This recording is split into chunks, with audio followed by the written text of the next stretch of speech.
Welcome to the July 28th, and there she is. Why can I hear myself? You shouldn't be able to. Okay. Welcome to the July 28th Conservancy District meeting. Item 2 on the agenda is recognition of service for Pam Dugan, and this afternoon Pam texted me and she is not feeling well. She doesn't have COVID, but it was another issue, so we'll find a way to do this at some point in the future, and maybe it'll just be a surprise. You're going to quit putting it on the agenda. Yeah. Maybe that's the change. Maybe that's the key. Anyway, that brings us to public comment, and we will take public comment for about 10 minutes. Anybody that wants to come up and speak, tell us your name, what district you're from, and Steve Langburn, District 6th. Earlier in the summer, I took my granddaughter to the park, and I had to pay a $10 fee to come in.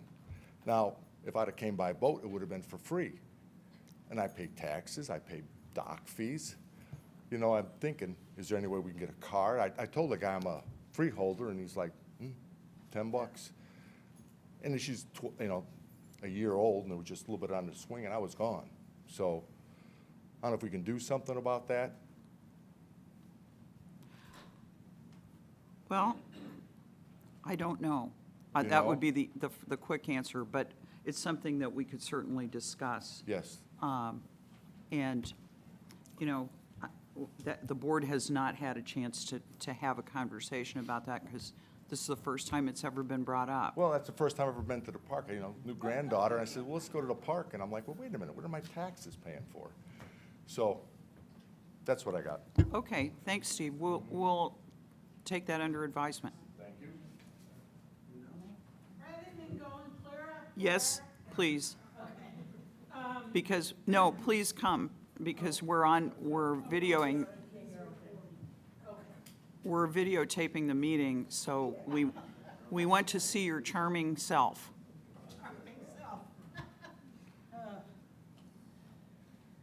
That was yesterday after Tai Chi. To have a little bit of leftover calmness today. So. Rebecca Ball, District 7. And in the resolution and the information that was shared today on percentage of yardage removal, you have each of the districts listed. But can I find out now how many freeholders are in each district? We can tell you that, yeah. We can certainly tell you that information. I don't think any of us has it at our fingertips. No? Well, But- each of the district reps are here. Would they know? Do you guys know how many freeholders? You don't know? I think, I will tell you, because I have a small district, I think there are like 36 or 37 freeholders in District 3. But in total, we have about 525 freeholders. And if you email Well, the I office, knew we can- that, but, If- when you're going about making your decisions and you're making, and you're showing these records of percentage of total yards removed from each district, it makes a big difference of how many people plus the location, obviously, where Okay. most of the Well, we sedimentation's coming from. can get you and that information, but what I would say is, if you're talking about District 7, I think that's about 35, 40%, somewhere in there between 6 It's and 7. like 200 something? No, there are about 90-some people in District 7. Yeah. If you Nine- email the office, we can give you the definitive numbers. Yeah. So I would say District 7 has 25 or 30% if you add in District 6. Didn't Russ give us this at the last meeting? Yeah, I'm not very good with percentages. What would be the estimated number? Well, I'm not very good at math, Rebecca. So what's 20%, or what's 30% I think it's around of 90 freeholders. 90 in District 7. District 7? Okay. What percentage is 90 of 525? Anybody have their calculator out? Under 20.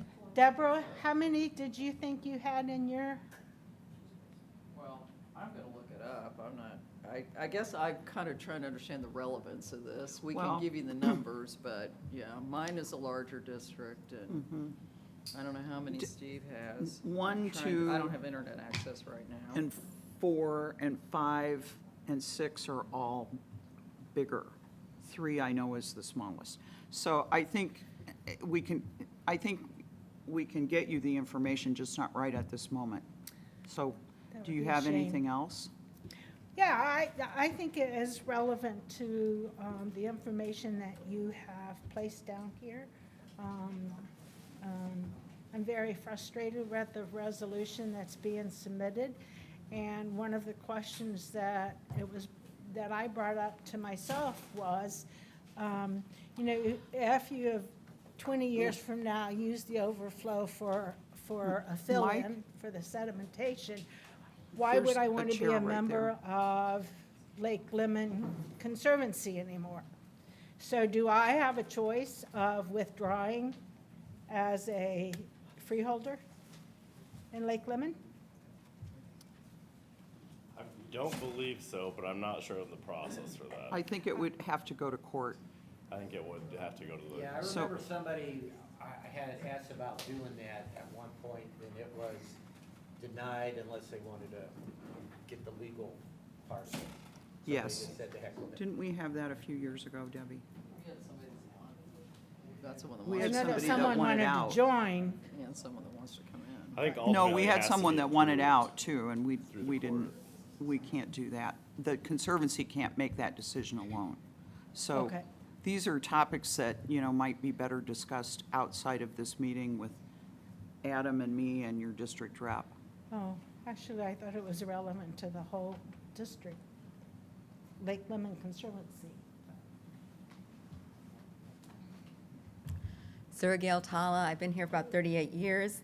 I had a suggestion I made to Adam, and he said, that's a good idea, is that now that we have the property, if you look at where the dredging is going, if you look at where South Shore Drive joins County Line Road, that's a perfect spot to make a parking area so that the people that are fishing don't have to park along the Long Causeway. The other thing about that is, once the Long Causeway is dredged out and we have a parking area, then we could offer docks along that causeway. People wanted to have them like on the short causeway. So anybody that's in District 7 and doesn't have very good access, they could have access, they could drive the little golf cart to the parking area and walk over to the docking area. I'm sorry. I know there's a I'm couple sorry. lot for sale. This is public comment. Everyone gets to say what they want to say here.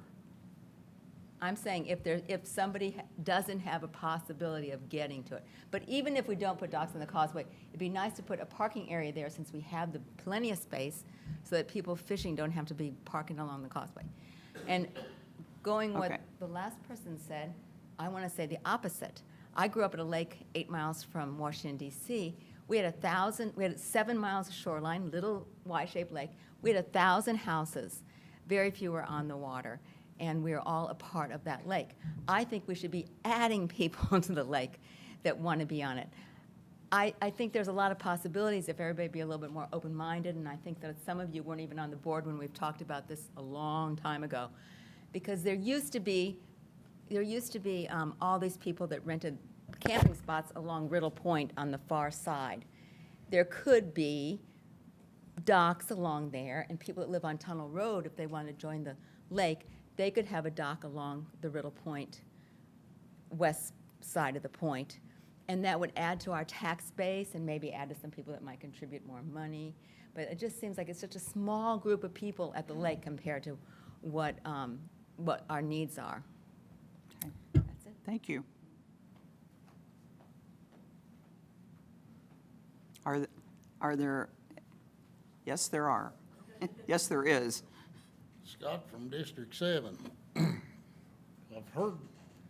heard you guys talking about selling the big barge. That's been a lifeline of this lake for a long time. I'm not sure that that's a good idea when I'm not even hearing a future plan from any of you guys for what we're gonna do after this hydraulic dredging. Two, I've seen we're talking about doing away with access dredging. If we're doing away with the big barge and doing away with the access dredging, and I've got to pay to maintain a water inlet to this lake,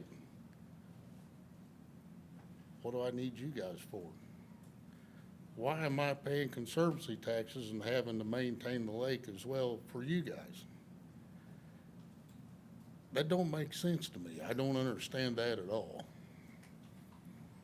Well, that's on the agenda as part of the presentation this evening, so perhaps you'll get a better understanding of our reasoning. And I would just say anecdotally, there will still be ways to get dredging done. And just as you go through the numbers, you'll see that it's probably more effective, cost-effective for us to do this differently than we have been. So It just seems to me like I'm paying twice. You see what I'm saying? I'm paying I understand what Conservancy you're saying. taxes, and now I've got to pay to dredge a water inlet to the lake. And the board is working to maintain the whole lake for everyone. So- If I can't get to it, what good is it to me? Take me out of the Conservancy. I'll use my tax money to maintain water inlet for you.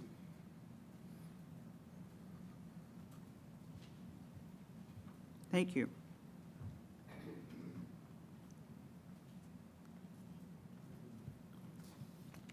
Okay, Todd, you're going to be the last public comment. All right.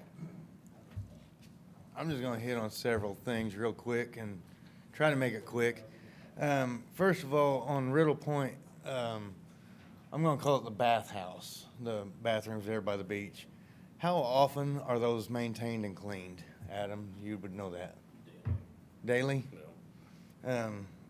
They might want to check it a little more often During the day. during the day, because I'm not sure that I'm not there. You're not there all the time either, but I'm not sure it's happening daily. I was over there one day last week, mid-afternoon, and you could tell that wasn't done daily, and it wasn't fit to even walk in, let alone try to go to the bathroom. So you just might check on that. I mean, other than that, Was it a weekday or a weekend? it was a weekday. There was, I want to call it the Boys and Girls Club. There was a bunch of kids over there, but it was pretty bad, and it wasn't something that happened that day. I mean, you could just tell by seeing it. Okay. So, I mean, you might just have your gate people check on it a little more frequent or make sure that they're doing what they're supposed to do. As far as the large barge, selling it, I'm not against selling it, but I'm against giving it away. So. We're not going to give it away. Well, they're selling something for a price what it's worth, and they're selling something just, because somebody wants it. So I'm sure that's going to be hit on more, as far as that proposal. And then the last thing that I'm going to just say, that I've said for over 10 years, and you've got this Resolution 52202 coming up here. Back in May, we talked about this because nobody that was here had hardly any information on it. I've not heard a word about it since I left this May meeting. So therefore, there's no more information on it. Go figure. What? It's in the board packet. Okay, it's in the board packet, but it's not being discussed. If other freeholders don't look at the board packet, they don't know about it because the representatives aren't talking to their people. My issue has been a day one. You can say it is true, say it isn't true, but I've been told from day one, every freeholder that has lake property would get dredged out to have access. I was told by, and I'm not talking about you people, previous board members, previous managers, previous presidents of the board, whatever. And we talked about this at Yes, the I know, last meeting. but I'm still going to speak on it. you will get all your weeds sprayed until we can get you dredged out. I'm on, the dredging committee put me on the map to be dredged out. Now you're talking about not dredging anybody out for access that's got less than 2 feet of water, blah, blah. I own lake property. I own lakefront. I feel like I should be just entitled to the rest of the Conservancy to be able to be dredged out at least one time. Some of you don't feel that way. That's your right. This is my right. That's why it's public comment. That's why I'm speaking on it. Okay. I think before you vote on that, to no longer give somebody access at the cost of the Conservancy like you have with 90% of everyone else, you should think about that. That's all I have to say. Thank you, Todd. Okay, that brings us to the approval of the June 18th board meeting minutes. Are there any comments on the minutes? I move to accept the minutes as approved. Second. I have one comment. There was nothing in there, at the end of the meeting, Malcolm explained that he met some people at the Marina grand opening, and he was explaining to them, they live in District 1, I think, they live in Michael's district, and they were wondering, as others have, why all the money, why some portion of the money has been spent at the east end. And he explained that the east end is a filter of the lake. None of that got put into the minutes. It was quite a lengthy explanation, but nothing got put into the minutes. I would move Okay. that we at least amend those to show that Malcolm did. Okay, we can make that amendment Thank you. and note that we did have that discussion. So, Jessica, do you need comments from me or something to, I mean, that's been a long time ago. You got it, all right. Okay. All right. It's been moved and seconded that we approve the minutes as they will be amended. All those in favor say aye. Aye. All those opposed, same sign. Motion carried. That brings us to the treasurer's report. You got here in the nick of time, Debbie. Despite the 69 traffic. Okay, so. And can I say one thing? Sure. Mike, we thought you were going to be on Zoom, so welcome. Okay. Yeah, welcome, but, Thank you. okay. All right. Yeah, I thought, and I was like, do I need to go on Zoom? I was running late, I apologize. The Traffic balance, is horrible. I mean, it's like Indianapolis. They shut down the 65 and 70 interchange, and then they shut every road down in the downtown district. Yeah. yeah. It's so. Okay. Whoever's running Bloomington traffic, you probably got fired from Indianapolis and you moved down here. Sorry. Okay, thank you. All right. Well, quickly, as of June 30th, 2022, our total in the checking and savings accounts was about $1.3 million, of which just under $600,000 was left in our construction account, which is the remainder of the bond proceeds to be used against the project that we have going now for the sediment removal. Debbie, I'm having trouble hearing you. How much Oh, was that? How much do was I that? need to, No, that's are just- these on? That's just for the recording. Oh. What was that amount that was remaining? Oh, 500 and, I actually did turn mine on, though. I think I'm hearing something. 598,581. Thank you. So total assets are 2.4 million. That includes the million or so dollars that we have booked as fixed assets, which we could not get that kind of money for them. Over our current liabilities, just under $5,000 for basically withholding taxes on payroll, are $1.1 million, $45,000 for bonds payable. Leaves us total equity of about $1,262,000. As far as the P&L goes, we had, in the month of June of 2022, we had about $260,000 in total income. We had received the Monroe County property taxes. We had not received the Brown County property taxes. Our largest expenditures were our lakeweed treatment for just under $30,000. Our fireworks, which were spectacular, at $8,000, and sediment mitigation costs of about $43,000 in the month of June. So overall, we had a net income of $141,000 for that month. However, year-to-date, we have a running loss of right at $100,000.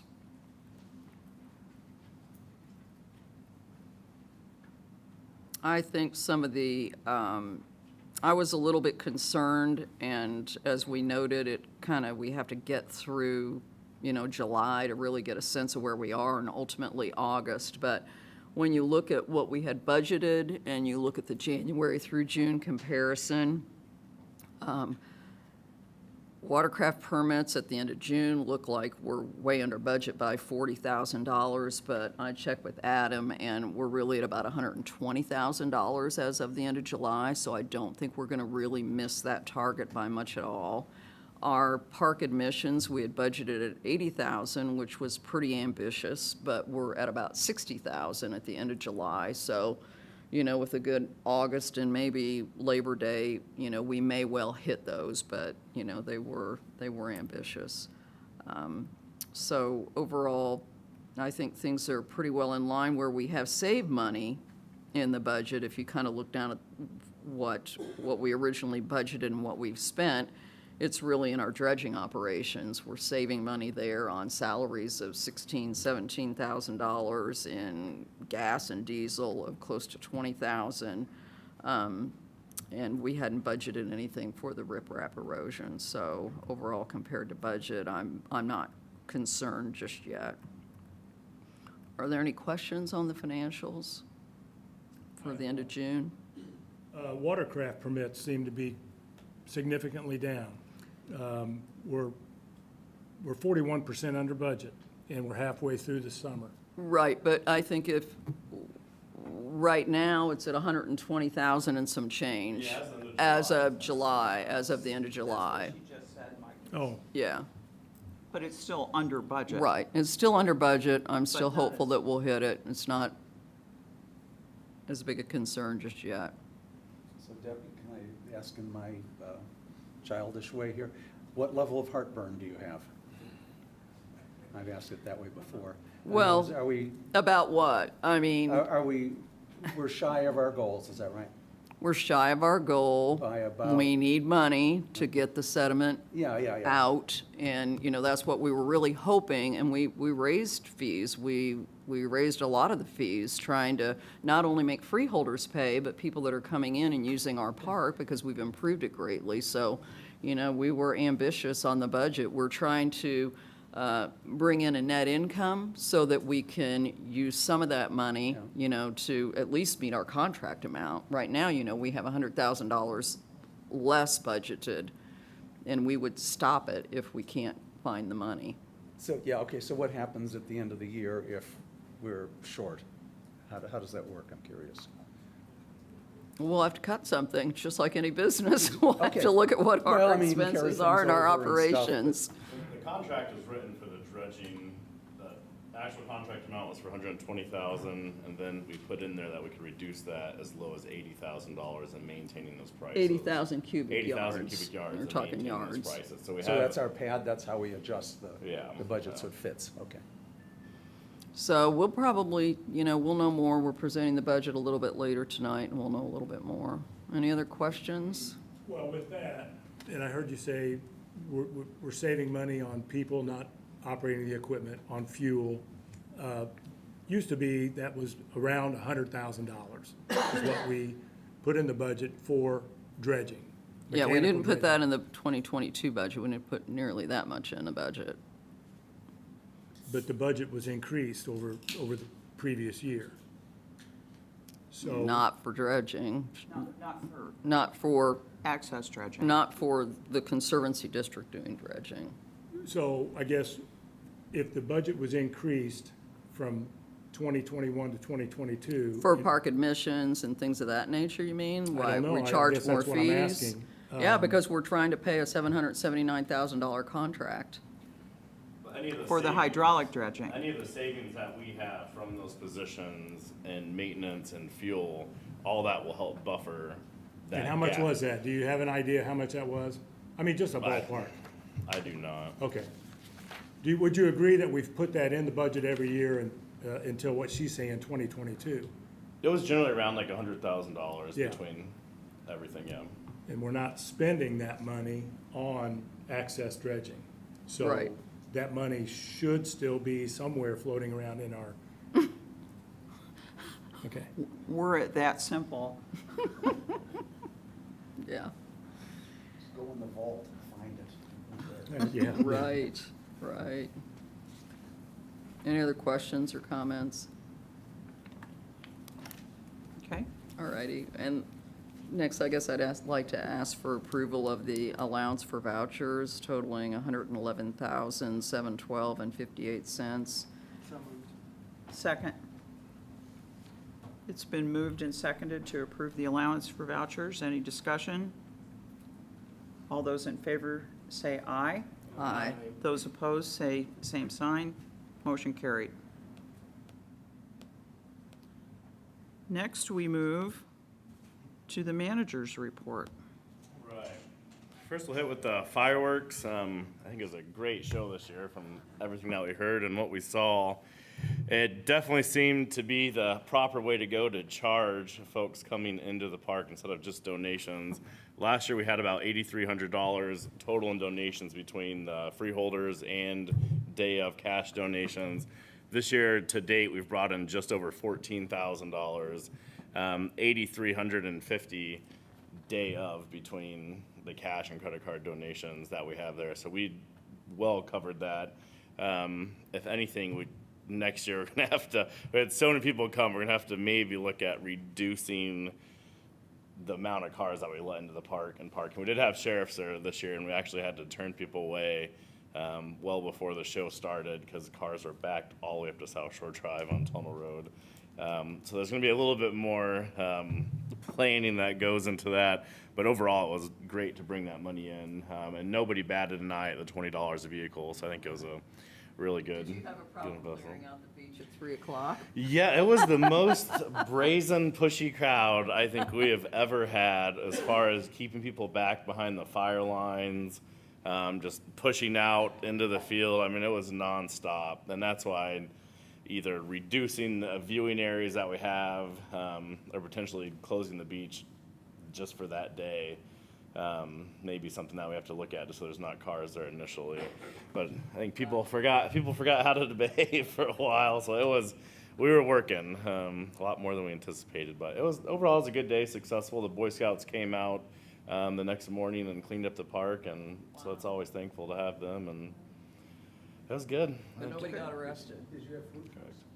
We did have food trucks. We had a Mexican the food crowds? truck, a barbecue, and Kona Ice there. And I think they did good from what you heard from them. They all did really well, and there was a steady line at them all three the entire time. So Well, it helped that Jessica did such a good job advertising it. I mean, we really got the word out on it. and that was nice too. Jessica went with the Visit Bloomington and the magazines and advertised, so people knew well in advance that we were going to charge day of, which helped out a lot. So it wasn't a surprise once we got to the gate. Next, Vegetation Control. We are scheduled to have, sorry, this wasn't further in advance. We're way late in August, or August 2nd is when the earliest date they could get to do emergent, which would be primarily the Lotus and Spatter dock. So they will be coming next Tuesday for the emergent stuff, and we'll be going around to see if there's any submerged that we need to add on. All the chemicals that they use are no contact restrictions. We just recommend that you don't irrigate for gardens or your grass from the lake water during that treatment time. We've also had quite a few calls, primarily from fishermen, about the lack of milfoil in the Eastern Bay along that Lotus line. And people are asking about chemical drift, and those chemicals are so precise, the concentrations that they have to use. It's hard enough to get to drift almost behind dock areas that you can't directly spray. So by the time you're getting 30 feet away from the spots that we actually hit, it's so dilute. There's not really any kind of drift in those chemicals. I think a lot of the reduction in growth in those areas is from all the rain that we had in the spring. Just the water was so muddy and it's so shallow, I think it just kind of chokes itself out. But so we will be spraying for lotus and spatterdock next week. Next we have the dredging analysis presentation.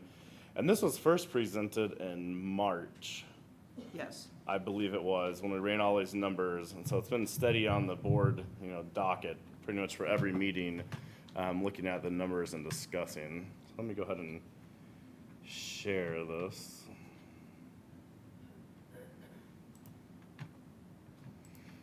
And I'm not going to take a super long time on this. We'll kind of go through and highlight some different aspects. And again, this has been on the meeting since March. Yeah, do we have the ability to turn the off, little lights. dim the It's lights? one of those guys back there. So everybody stay calm, I'll try not to. Pick and piss in the choose. dark. That looks good. Is that good? I was afraid I'd turn all the lights off.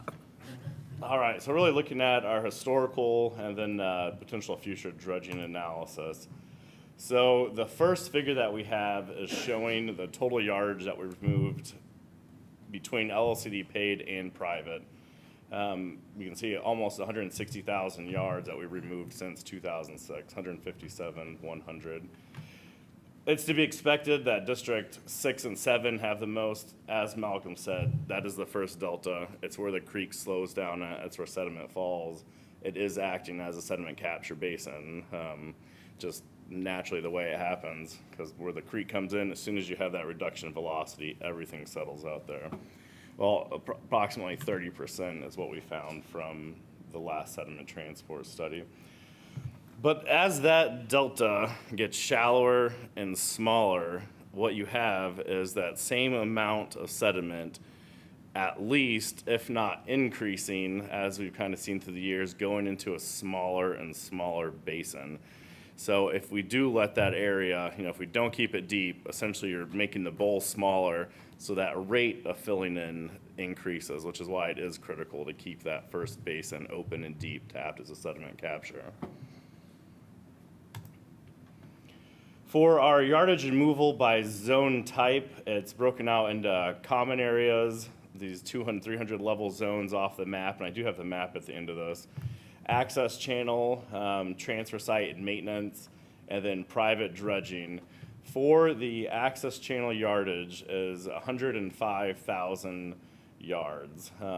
So close to 60%, 66% is what has been taken out from access channel, and those are the channels along docking areas to get out to the lake. And then we can see 37,000 in common areas, and those would be the other boating safety zones and areas that everybody boats at. For our expenses, we have spent to date $1.7 million on access dredging.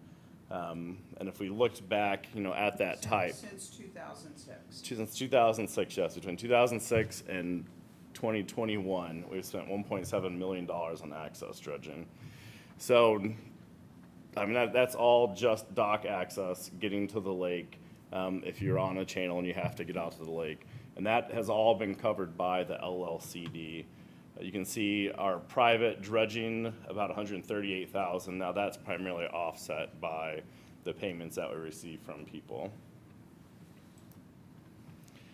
Looking at our historical dredging cost, if we do not include the capital, we're at $11.15 just out there dredging, and that's if we average between 2006 and 2022, so up to date.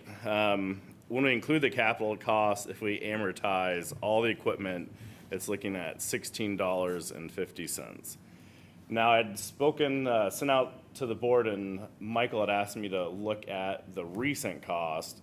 And if we look at just the 2019 to 2021 and average those 3 years, we're at $13.02, about $13. So it's essentially a 15% increase per yard over the past 3 years, and we compare that to our long-term timeline. So the dredging is getting more expensive. Fuel, maintenance, salaries, it's all going in there. If we utilize that rate from the past 3 years with the capital costs, we're actually looking at $19 and change per yard to take out. Now, and we have looked at mechanical dredging in the past and gotten quotes. They were generally coming in between $16 and $18 per yard, complete their equipment, their people, all that. So when we look at the cost from the beginning with the in-house operation, we are dredging at contractor rates. And I think that's to be expected because we're not specialized in it. We don't have mechanics on staff, so we have to hire everything out. You know, the older the equipment gets, and most of that stuff is, you know, from the 90s, if not earlier, the older that gets, the more maintenance that we have. So we're really seeing cost in line with the contractors. I think that's an important point, I- Adam. I think so too. Our equipment is not in good shape, so if you really try to project it out in the future, what will we have to do in terms of replacement, things like that? That would be way more than that. Exactly. So, I mean, the current excavator that we have is a 1998, and that, you know, is needing replacement if we were to continue that in-house to make sure we have a newer machine that would be readily available to go, that's not down from maintenance, just from the age of it. So, over time, if we bought no more equipment, those numbers would go down, but if we had to go out and buy a $100,000 excavator, you're gonna see a big increase in those capital costs. Can I ask a question? So what do you mean by capital costs? Is that just the stuff needed on an ongoing basis, the fuel, the? No, the capital cost Does it is the include- barges, equipment, so that'd be the dredgers, or the excavators, the barge, Aren't the those, dump like, truck, haven't those and been the fully dozer. amortized or whatever, you know, depreciated? That's what, years that's and what years? that shows, when I say including capital cost, it has 100% amortization of those You pieces take of the cost equipment. and then just spread it out Yeah. over the life that we've used And what do them. we pay Dick Payne for this stuff? 250,000? Yeah, I think so. So that's what the capital cost, that includes all the equipment costs in there. Not replacement, just what we paid in the past. Correct, yeah, so that does not include replacement at all. So talking with two of the big dredging companies in the state, McCullough Dredging and then Heartland Dredging, I got estimates from them for what they would charge for riprap, our dredging, et cetera. So for riprap application, we currently charge about $43 a ton for riprap. The quotes that came in between McCall and Heartland were $41.25 and $47.50. So you're looking at, you know, from a $2 savings to a $3 increase. Now, I would say our average riprap jobs are probably 10 tons of riprap, I would say, for, you know, if we're doing a 60-foot shoreline or so. So if you're looking at 10 times, I mean, that's a $30 cost difference between us doing it and somebody else coming in and doing it with their equipment and their staff. When we look at the dredging itself, and these are based off of our cost, the $1,500 for a large barge, $1,000 for a small. Our large barge is about 100 cubic yards, plus or minus, depending on the type of sediment, but average is about 100 cubic yards. We're at $15 per cubic yard is what we charge for private dredging to the freeholders. When we talked with McCullough and Heartland, they were at $18.50 and $17.75.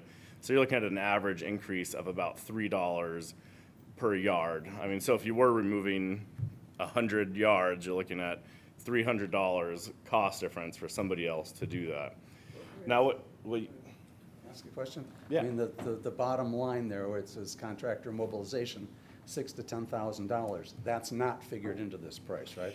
that is not, but so we were actually talking with Sediment Removal Services. I was hoping to get somebody down this year, and they keep getting caught into projects to do some of the private work. They said if there's enough private work, they would actually waive their mobilization to bring them down.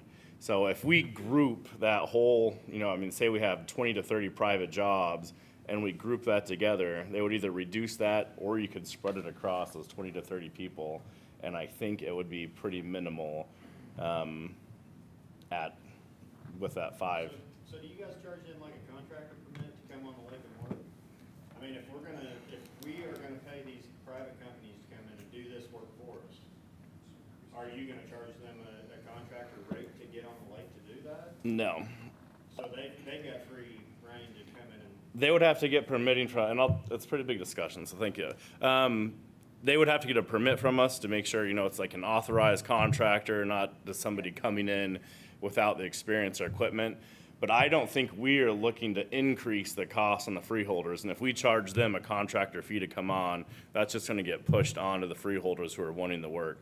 well, So, we're already increasing the cost on freeholders though by having So private I'm companies come going in. to ask that we allow Adam to finish his presentation, I'm just and then we will have questions That's from the fine. public. I'm not debating, I just No, didn't no. know if that was gonna be something where we could make money on this or lose money on it. definitely don't wanna lose money. But what we really see on the biggest cost savings is for our small dredge. It holds about 33 cubic yards. We're charging $1,000. So we're at $30 per cubic yard for the small barge when we are doing this private dredging. Now, when you go back and look at the other costs, $18.50 and $17, since they don't base that on the barge rate, then you're looking at substantial savings, $11 to $12 in savings per yard utilizing those contractor rates. I mean, so that's nearing 30% cost savings for the freeholders to contract that out. Now, that difference, between all the projects could make up for that mobilization cost and still come out below, if not near, what we would charge. So that is a substantial savings, on 100 yards at $11 a cent. I mean, that's $1,000 savings that you're seeing for these private jobs. So that's where I think it really shows a big difference with what we charge for the small barge and what the contractors would charge. And that cost is, in the past, like if we had to charge and we were doing that work, our costs might be very different now. Yeah. Just want to Yeah, point that out. absolutely. That's what we were charging. Did you have a question, Malcolm? Yeah, something about that doesn't strike me as correct. You're telling me that if we go in with an inefficient machine, namely a tiny barge, we're gonna save money over doing that. Yeah, we'd save money over using a spoon too, but the point is if we used our large equipment, then that argument just falls apart, does it not? Well, a lot of the areas we can't get the large equipment too, so we're That's the using the problem. small barge. And So- so. This is, excuse me, just so we get clear on this. Okay. So hear this, there are places the large barge cannot go because it won't fit. Like a majority of, or just a few? I'd say a decent amount when we're trying to, if we're in channels, if we're between docks and piers, there's In quite a few. small channels, There's- small yeah. shallow channels. There's quite a few where we need to use the small barge to get to. And so they being the contractors would not have, the different barge costs. It's that set rate. So compared to what we're charging, or what you would pay for private dredging, if we just use the small barge, is a substantial savings. Les? Okay, so these contractors, they have a large barge and a small barge like ours? No, they just have barges. Okay, No. well then, wouldn't their price be the same regardless? 'Cause And that's kind of what I have. Theirs is just that 1850 for both zones. So ours is 15 and 30. Theirs is 1850 or 1775 okay. because they don't have it split out into the two different barges. So they would charge the same, Correct. Yeah, theirs is Whether just they were by using a yard, smaller- not by the equipment that's utilized. okay, But they do have the small equipment to be able to get in. And Yes. Yes. yes, Yeah. they do. So Yeah. then, why do we charge when we're for the little one? That's just what we've set for the fees in the past. Historically, we charged less, and then as employees required more money, and we saw that we thought we were cost neutral, we had to raise our fees to not be cost neutral anymore. So this board or a previous board voted to have a certain price for the large barge, certain price for the small barge, and a certain price for both barges together. My question is there a mobilized fee and a demobilized fee for these two contractors? It's just the mobilization, so that $6,000 to $10,000 is the total Who pays mobilization that? charge. Which Adam just said a few minutes ago, if we have enough bandwidth of people who want this, they would be willing to potentially waive that Or to mobilization decrease fee. it, yeah. What is the bandwidth though? And we'd have to see, I mean. Well, we have to work that out. And if you have but- 30 plus jobs, even if you had that So- and you spread it across everybody, I think it becomes, a couple $100 per person if you. do that. Currently, we're leasing the large barge to Heartland Dredging. Correct. Would the board be interested in leasing the small barge to a dredging company? We've not had that discussion, Mike. I'm opening it up. That would eliminate a mobilization charge. And I think Don't we need it? it's We need it nice for to have for debris. debris and emergency situations. Because we're still gonna do debris, Mike, And what We're we- not doing debris removal right now. I mean, so, because we're trying to get in enough deep enough water to be able to remove debris.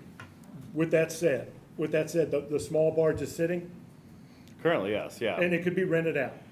Right. We'd have to bid it out, Okay, I mean, It's only yeah. short term, it's Yeah. not like they're gonna have it for the next 6 months. Yeah, if you wanted to do like a request for proposals and send that out for contractors, you could lease that out. okay. Yeah. And do we know, I mean, so this discussion right now knows that we are not ready to make decisions in the future. We still have a lot of discussion. We don't even know what we would rent the small barge for.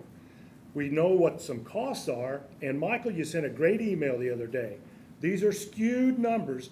I was at a board meeting at the Senior Citizen Center when Bob Madden said, it's costing us $9. I was trying to find it in my hierarchy, but I couldn't. But I can find it.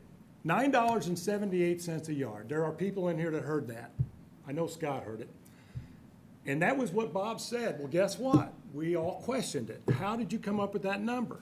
The next meeting, he had Shirley Watkins back out of the 978, back out of the amount of cubic yards we pulled in, and found that number, the same number that Bob Madden. Nothing against Bob Madden. We're here because we love the lake, and Bob ran the lake. That's how Bob ran it. But that was the cost from 2006 until about 2012, when we started really looking at the numbers. And so, Michael, you're absolutely right. There are some skewed numbers in there. The other part of the skew is, if I may finish, is there was never an accurate amount of material that was being brought in. Some of it was slurry and some of it was solid. It was never really an accurate number. It was always just 100 cubic yards and 3 trips. That was 300 cubic yards. That's what we went by. Skewed numbers, Michael. Excellent email. So to that point, they did not include the $300,000 that we had in grant funding from Lair in that assessment. And while that was grant money, that was real money that we spent that needed to go into that analysis. And I'm not sure how they amortized the equipment at that time, but I know for certain when I've gone back and looked at their pricing, they were just like, all right, the cost to us was $0 for this year because of the grants. But I think when you're running the operation, you have to assume if you don't have grants, you're still paying that money out. But isn't this all old information? It Yes. really doesn't have anything Yeah. to do with where we're at today. I mean, So this is where we are looking at our cost, what we charge for private, and what the contractors would cost. So I did have this in here. This was just looking at, the private that we did last year, which was a record, the most private that we've ever done in a year. Due to our dredger leaving early and quitting, we saved some money on the salaries. So based off these numbers right here, we made about almost $7,000 of net. But also what that does not include is the health insurance, retirement, unemployment, all the government costs that go along with that. Nor does that include mine, or at the time, Alex Snooks of ours constantly running parts, driving the push boat a lot of time out there. I mean, so I think by the time you add all that stuff in, we were at a no profit, a no gain. You know, if we had Plus depreciation cut off of there, equipment. yeah, plus depreciation, if we had spent that full $40,000 for that equipment operation salary, then that would bring that down to negative 16,000. So there's not a whole lot of meat on the bone that we're making for that, and not enough for equipment maintenance and replacement that we're doing on that. So I just left this in here because it was part of that analysis that we did in March and presented to the board. So then what I want to get into is we've historically focused primarily, as we've seen, on this access dredging while we were not doing anything in the lake basin itself, or I'm going to call it the lake proper. So I want to show some of the aerials and kind of show what's going on and the problem that we're up against and why we need to have a major shift in the way that we think about this and how we focus on it to actually get out proper amounts of sediment. We want to make sure that it's not just a bunch of access channels through the entire lake. We would like these channels to come to a lake and then to maintain that lake. So in the next couple slides, I have some aerials, and this is Little Africa, and I use that for a reference point in all these aerials. So this is 1954 at the lake creation. At the time, this was considered the East Bay, east of Point Eidolon and Salmon Point. Well, you can't see what's going underwater here currently.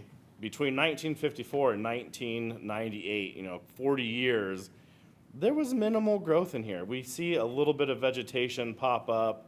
This northern area right here kind of fills in a little bit, but it seems to be pretty far in that eastern basin. So that was a 40-year, term. So then as we move closer in time to now and what we're seeing with no snows during the winter, no freezing, increased precipitation events, this is only a 14-year difference.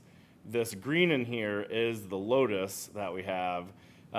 So on that last slide, 40 years, a little bit of vegetation growth. Here we only have 14 years, and we have an entire new point of land here. This whole area, which I always call the wishbone on overviews. And then we have these sediment areas extending past Ellis Point. And if you're out there boating, most of that is vegetated now. You can go off Ellis Point, go across the channel, and you can stand there, and it's ankle deep. I did it the other day. There's literally birds walking around just on the mud. So as we've been digging these channels, why we've been focusing so much on this access, we're literally losing the lake itself and the sediment capture basin. As Malcolm said, that's the first line of defense is for capturing the sediment there. So to show in complete perspective, this East Bay that was here in 1954 when the lake was formed, it's gone. It's not there anymore. The East Bay now, when I talk about East Bay, I refer to between Reed Point and Point Eidolon. So that entire bay is gone, and it's vegetated. IDEM and DNR will not let us do work there. We will not be able to remove that vegetation since it's an established wetland. But what we can do is try to hold that in place and focus on the basin that we have there. So again, it's insane how much that has come in. And this is another map. So this is historical bathymetry, and bathymetry is the depth of water, between the surface and where you get to the sediment on the bottom zone. And this should be very eye-opening. So this really dark black area is greater than 20 feet. This next slightly less area is between 15 and 20, 10 to 15, and then the white is less than 5. So this is 1974, so 20 years after the lake was created. Here's 2019, almost this entire channel is gone. There's not any 20-foot plus depths until you get down to the dam, and where it used to be that entire area, it's now a small sliver. There's absolutely zero 15 to 20s where there used to be a substantial amount in the middle of the lake. All this area is less than 10 feet now. So we're getting sediment in the entire, collecting in the entire. correct, yeah, lake body. it's collecting the entire area. And the smaller of a basin that we have for initial capture, the more of that makes it to the lake. So, I mean, it's pretty drastic, the amount of depth. Did you make a comment earlier in the presentation that said 30% of it stays in this basin and then the rest of it goes out? I Correct. heard of 30%. Yeah, Okay. yeah, and that's what they were estimating from our sediment transport study. Okay. I mean, so this East Bay, it's almost all less than 5 feet. You still have a little bit here that's in that 5 to 10 range. The average depth was 10 feet when we created it. On that 2019 bathymetric, the average depth was 9 feet. So we've lost an entire foot of average depth. It would be even less than that, but we can't do bathymetrics in the current delta because it's above ground. So that's not even taking into account that area, which, increased the initial area of the lake. This is just what we can get to on the water, and we're still down to an average depth of 9 feet now. I mean, so this should be very eye-opening, looking at the depth on the lake of the problem that we face. I want to make a comment. Yes. So Les and Steve, look at the map on the right. Establishing this resolution could, incur problems in your districts. If you look at the white coming in around you, Steve, and coming across you, Les, you both have channels and coves in your district that people are going to want to have access dredging. So when we vote on this resolution, take a good hard look at that, because we're all going to be in the same boat in just a few years. They can get it done, it's just they're gonna have to pay for it. Well, and Not that they can't get it done. There's 5 different types of sediment that come out of Bean Blossom Creek and drop off. Some drops off, some travels just a little bit further. Malcolm has done experiments in his basement to prove this. Yeah. And then the very, very fine sediment, actually, some of it washes over the spillway. So, but the East Bay is where we capture probably the majority of it. About 30% is what captures it currently. What we're trying to demonstrate here is that the growing problem is not just in the East Bay, it's going to be throughout the entire lake, into the main boating areas. And we have limited resources, that's what it comes So down to. that's, And That's- the focus is on the common areas that everybody has access to, not just little spots here. Well, and we there. know hydraulic dredging does 10 times the work as the mechanical dredging.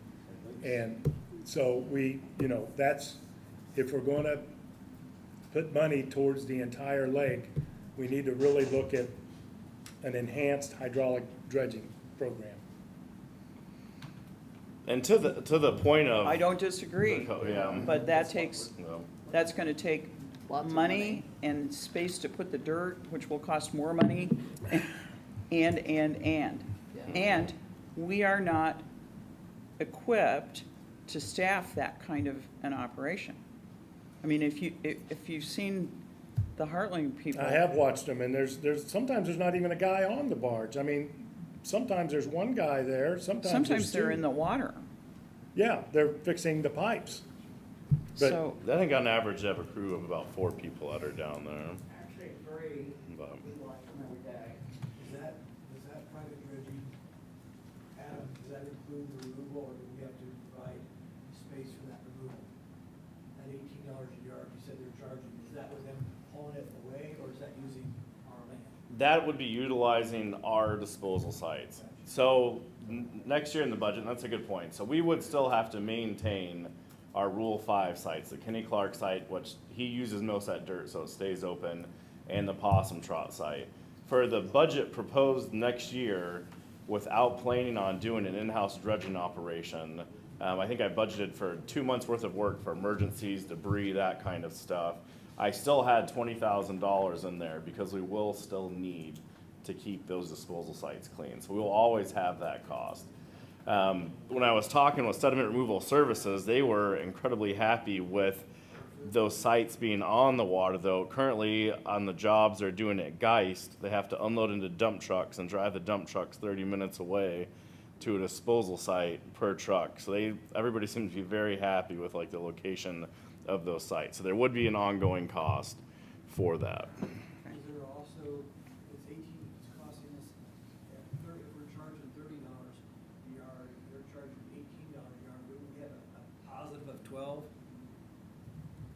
charging 30, they're charging 18, isn't that more money in the board's pocket?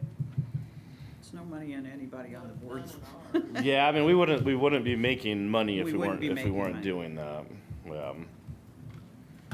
So, I mean, the historical bathymetric, and this is 2019, and here soon we'll go out and do one. Actually, when we did our sediment transport project, they recommended us going out every couple of years and doing a bathymetric so we can track that. But the amount of depth loss that we have, even in that central and eastern bay, is staggering when you look at the actual depths that we have there. What's the range on the gray? What was that? So this light gray is 5 to 10, and then it's like 4 shades of gray. And then that next level dark is 10 to 15. Okay, thank you. I mean, so we are losing across the entire lake, and the smaller that capture basin gets, the quicker the rate is because that bowl is getting smaller and smaller. So we have to step up the game and look at how to remove large quantities of sediment, because what we've done in the past is kept access open, but the lake is just disappearing in front of our eyes. And literally in front, if you've been here for 10, 15 years, driving down Bean Blossom Creek, it is literally in front of your eyes where it's coming in.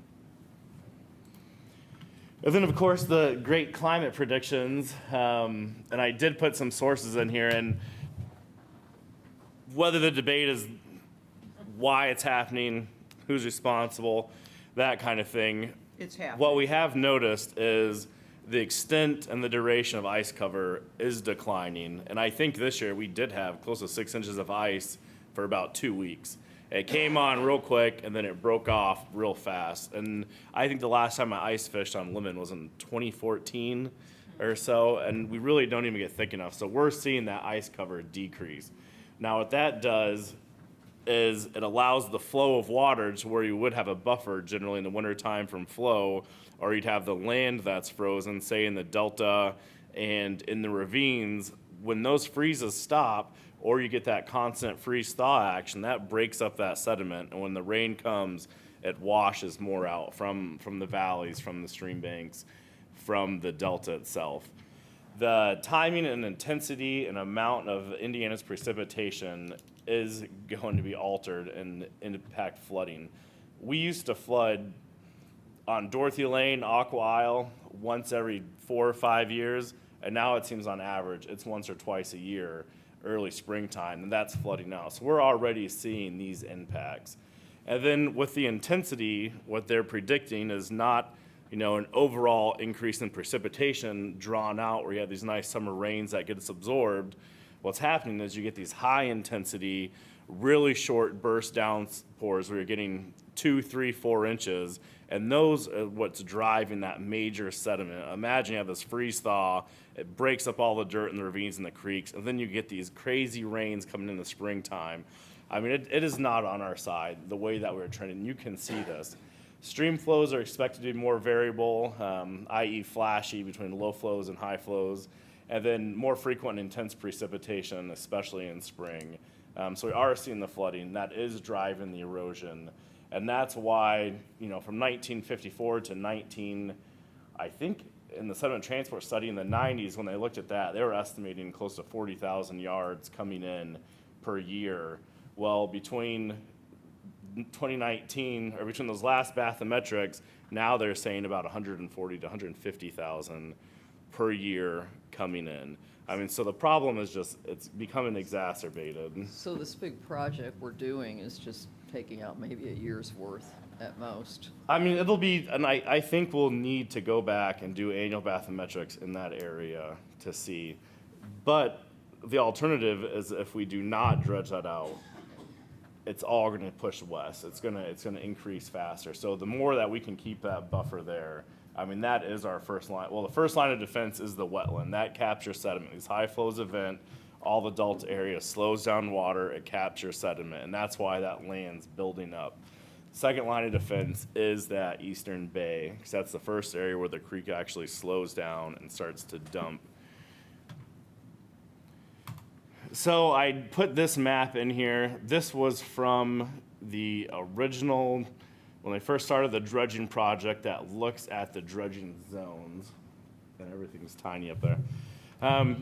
So their zone levels 200 is what they call the boating safety areas, and they were primarily along the shoreline. In this eastern bay, their boating safety areas essentially stop at Ellis Point, and we know now that that extends probably halfway between Ellis Point and Reed Point. So the resolution that is being presented is essentially saying the LLCD will not use its money, the taxpayer money, for these 100 level and 300 level access channels. The creek is always going to be there. That's never going to fill, and Mother Nature keeps that clear.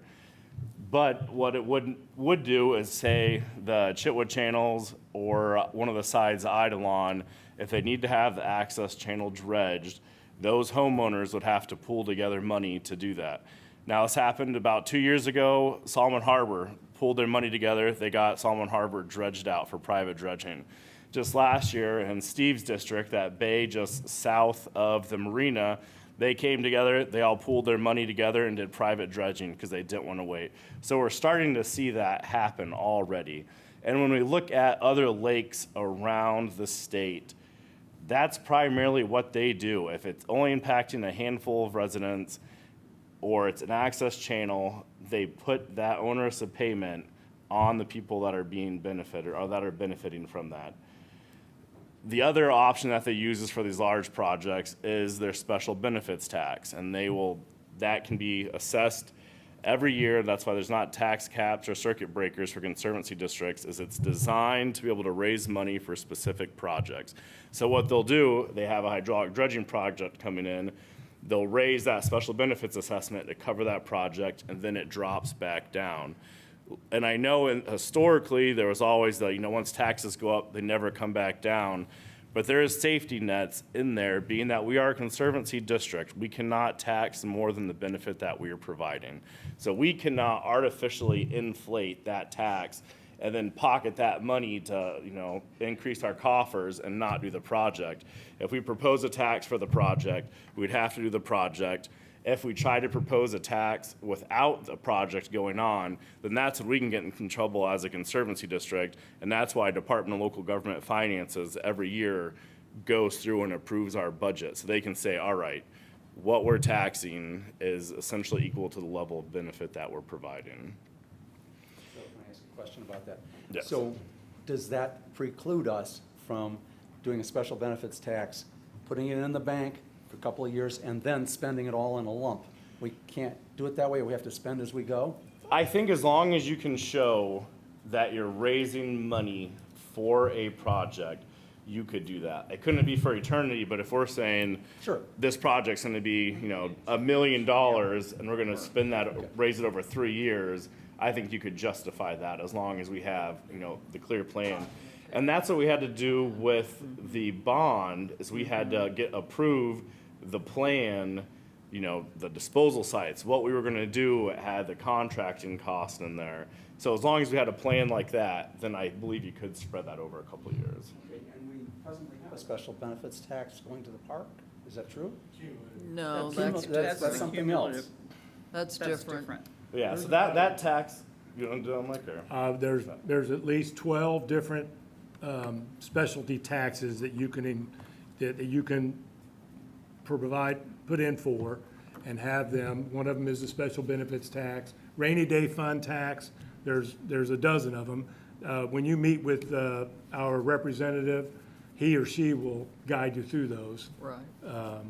We just never have gone after any other tax. It was the cumulative tax that we went after as a board because it was only 0.03 per $100. Correct, yeah. And we can't raise that. No, that one, No. it's called like the Conservancy Continuous Improvement Tax, and that is a set rate. So that 0.033, I believe it was, per $100 is a set rate, and that's their maximum levy. So whatever our total assessed value is from the homes, 0.033 would come from that tax. The special benefits tax, which is the tax we've historically used, is kind of the rate set in arrears. We request a certain amount of money for our projects to run the Conservancy, and then they look at the total assessed values of properties in the Conservancy, and then they back that rate out of it. They say, all right, you know, you need $1 million this year, here's the total assessed value, and then they set that rate to make sure that we get at least the $1 million.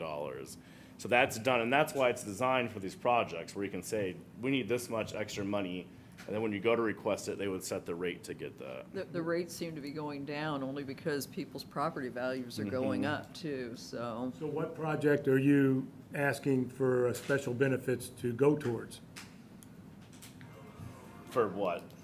I mean, Well, I think what we're talking about, and we'll get into the budget discussion, we want the board's opinion on whether or not we should maximize the hydraulic dredging that we've got going right now So we'll and talk assess about that that. under the budget. So he's discussion. just bringing that up, because I know you think philosophically that's what we need to do, is Let's move forward with this. I mean, Right. the more dirt that we can get out, now. Let's, better. let's finish Yeah, this topic, and then we can. So the get to that. resolution as presented we would cover these open areas for projects like we're doing now with that tax. If channels needed dug out for access, those homeowners would pull together either through a homeowners association or how they decided to do that, and then they would pay for the dredging. I know like Chitwood's been dredged once in like 50 years. I don't know forever. So it, you know, we really don't think that we're gonna need dredged out for another 5 years if we don't have a flood. We should be okay. We understand that we're gonna have to pay for dredging. All that is understood. What is not understood is, for example, if Claire and Louis Bowser have to dig out of Chitwood into the main channel that goes past Little Africa, who's gonna maintain that? There's no homeowners there. That's all sublease. So there's really not enough meat in the resolution to answer some of these small questions. You know, if anybody else down in the common area, I have 25 docks in a common area, but I only have 22 locations because it's filled in. If they bond together and they put the money up and they get dredged out to the sublease area, who's gonna take care of that? That's not in here, and that needs to be in here. If Greg McAtee needs to come out of your area and he gets filled in, you know, then who's gonna pay for that? If all the homeowners, you know, okay, they gotta pool together, but then when they get out to a certain part, who's gonna clear all that out? I mean, so the way this is written, and I think. I read it, I've read it 5 times. So the way that is written is, I mean, essentially, if you looked at this map, the homeowners, say in District 7, would be essentially responsible to Little Africa, since that is a navigation channel. I don't think that's right. That's, I mean, yeah, because that's the way it's written. you've increased your subleases for the people in that area, and I'm still waiting on a sublease map. I don't know if that's come out or not. Have we received a sublease map? So, and you still have the problem with your subleases. So, people are paying $300 for a sublease, and now they're gonna have to pay to be dredged out into a main channel to get to the creek. There's just not enough information in here for me to be able to, I know I gotta pay for dredging. That's not an issue with me or most of my people. It's the language in the resolution. How would you suggest changing it? I don't even think we need it. We know that we need to be, that we gotta pay to be dredged out. Thank you for dredging me out once. Now, we will pay to be dredged out.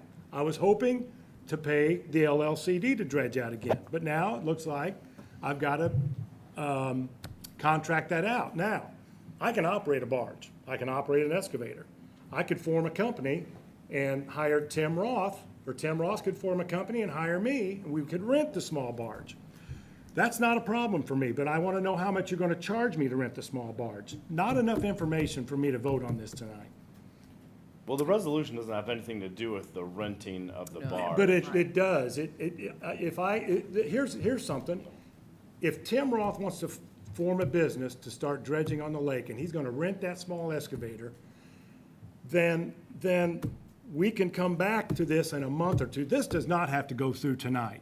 We need more discussion on this, because I think if we're going to keep the equipment, which I'm for keeping the equipment, what this does is this catapults us into selling that large barge. Is Butch Evans here tonight? Son of a gun. Well, so I called Butch Evans today. He did our analysis in 2012 and said the large barge was worth $120,000. I called him, and he said, if you're going to give that barge away for less than $200,000, call me, I'll market it for you. He sold Dick Payne's first barge, the 4-section barge, for $200,000 and sent it to Alaska. He's very interested in the large barge, but it's, you know, we can maintain that equipment. Steve Langbein can weld, Vince Britt can weld. We can maintain the equipment if we can lease it from the Conservancy. Mike, I think what we're trying to do with the resolution is make it clear, just like Todd has said. Everybody said, well, I was told I get dredged out. I was told this on the ticket. We're trying to make it clear, as you pointed out, like a couple years ago, we are moving to people paying for their own access dredging because we can't afford it and we have to work at the common areas. Now, how that gets done going forward, but we're not gonna be in the business. That's what we're trying to say, you know, and we're not gonna pay for it. Can you So I think guarantee me that's you're what- not gonna vote or put on an agenda that you want to sell the large barge? I can't guarantee that, but it's not on the agenda Well, for but tonight, and it's- it doesn't mean that it's gonna go to that point at all. Oh, that's what I see. You know, right now, they're using it, They're using it using it extensively. as They a- have an option. they're using it Let's as be a- clear, they the- haven't, They there's have an an option. option. They have an option. And And under when- that request for proposal that we did, they said they would leave the barge on the water. I forget what it was. It was at least 30 days, if not more, per year to do private dredging. So that was part of that. But we haven't made that decision. I don't think we're close to that. I don't think that this resolution has anything to do with that. I don't think so either, at this point. Well, I do, actually. My sense of this is, and pardon me, I don't mean to cause offense if I do. There is a faction in the Conservancy that desperately wants to get out of the dredging business, and I agree with that. I want to too, okay? But what I see going on here is actually a kind of a two-prong approach to that. What we're gonna do is first get everybody to say, okay, we're out of the dredging business, right? Right, okay, now let's get rid of the equipment. Well, I'm sorry, but I don't go along with that second point. That's like slam the door and then push the furniture up behind it. I think we're gonna need that large barge and the equipment. There is mechanical dredging in our future, like it or not, and I know that with ontological certitude, as much as I know that at some point you're gonna need a new roof, you're gonna have to pump your septic tank, we are gonna need this equipment. And as I put on the agenda for next time, I want to talk about, you know, dredging overall. There are instances where us as a conservancy, we as a conservancy, will need to use that large equipment probably, okay? It's not just something that freeholders are going to need, but I believe that that stuff is worth vastly more to us, even sitting in mothballs on our shore, than it would be to get $30,000 piddly dollars from Heartland for it, okay? Are we gonna have to pay somebody outside to come remove debris if we get rid of all this stuff? Number one, We will always keep the small barge. we will keep the for small debris. barge, we will And this, remove debris. this year is a good test to see how we get by without utilizing the big barge. Because right now it is being used as an And back to anchor. Debbie's point, we're not talking about the large barge right now. Yeah. We're just talking about the Okay, is that gonna Conservancy show up on the not next running agenda? access dredging anymore. Is that gonna show up on the next agenda? Well, I I don't don't think think it's a so. plan. Right now, it's No, being we're, used. I mean, Heartland's leasing it this year. At least the purchase. But they can only be purchased if we authorize them to purchase it. Correct. So- Okay, And we I- haven't made so, that, we wanted to see how it goes. I guess you weren't at that meeting when that was at the Boys and Girls Yeah, Club, wasn't it? yeah. We said we would see how this goes with the lease and talk about, you know, take it up later. And we knew we didn't need to have it right now.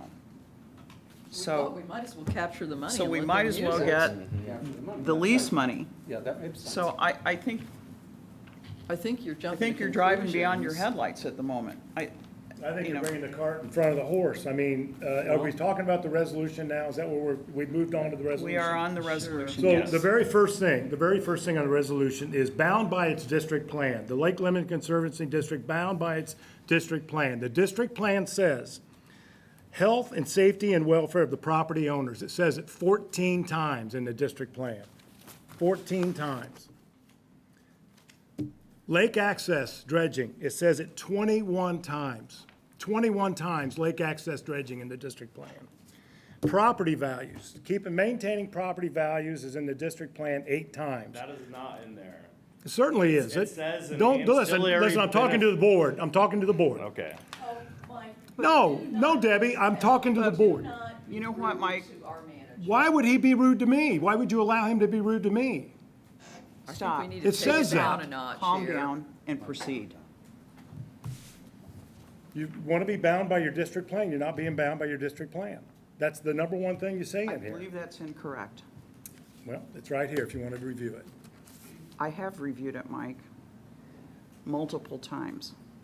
In the plan, it says a benefit of having active management of the lake. One of the benefits could be increased property values. Not that we are responsible for property values, that is a side benefit of us actively managing the lake.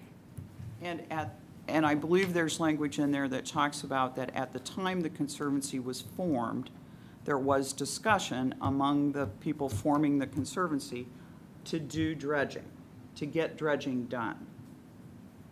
But that didn't mean that we were going into the dredging business. And look, I've already said, I know I have to pay for dredging, but when you start out by saying bound by district plan, you're not bound by your district plan. That's the very first thing that you're saying in here. We really don't need this resolution to move forward with how we're going to operate the lake. I think we need a plan. I think we need a plan on what we're going to charge to rent the equipment to a business, if someone wants to start a business in dredging on the lake. We're bringing, as I said, the cart in front of the horse. You said something about headlights, but that's all I have. And we can't set rental rates for our equipment. Anytime that we were to think about it, we would have to send out a request for proposals and have people bid on that. So we can't say it's this much money for a contractor to rent that.